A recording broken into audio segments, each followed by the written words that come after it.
Je pense que l'engagement, il vient de cette envie qui peut paraître un petit peu bébête et naïve, mais de vouloir construire un monde différent et meilleur et surtout de vouloir continuer à croire que c'est possible en fait. C'est la lutte contre l'injustice, la lutte contre l'inégalité qui est un moteur de tout.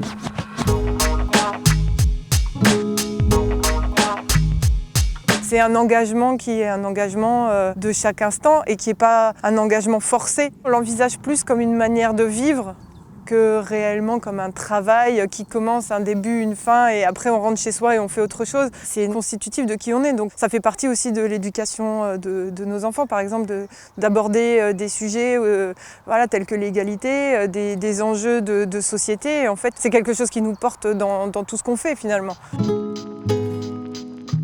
Les activités de l'association s'adressent à tous, mais c'est vrai qu'en fonction des projets qu'on va développer, on va s'adresser plus prioritairement aux femmes victimes de violences et aux jeunes. On organise donc des événements sportifs d'envergure dans une perspective de citoyenneté ou de solidarité. Nous, on part déjà du principe que chaque individu a un potentiel, chaque individu a un pouvoir aussi de transformation qui porte en lui et nous, on est là quelque part pour l'aider à découvrir ça.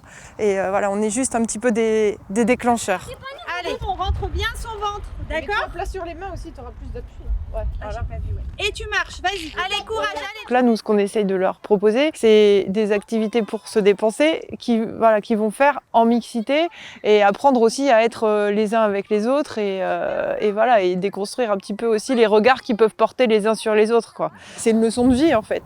Il n'y a rien de magique, mais petit à petit, on peut semer des graines ou poser des pierres. Et parfois, on se dit que même si ça suffit à faire avancer une seule personne, ça valait le coup de le faire, même si c'est que pour une personne finalement.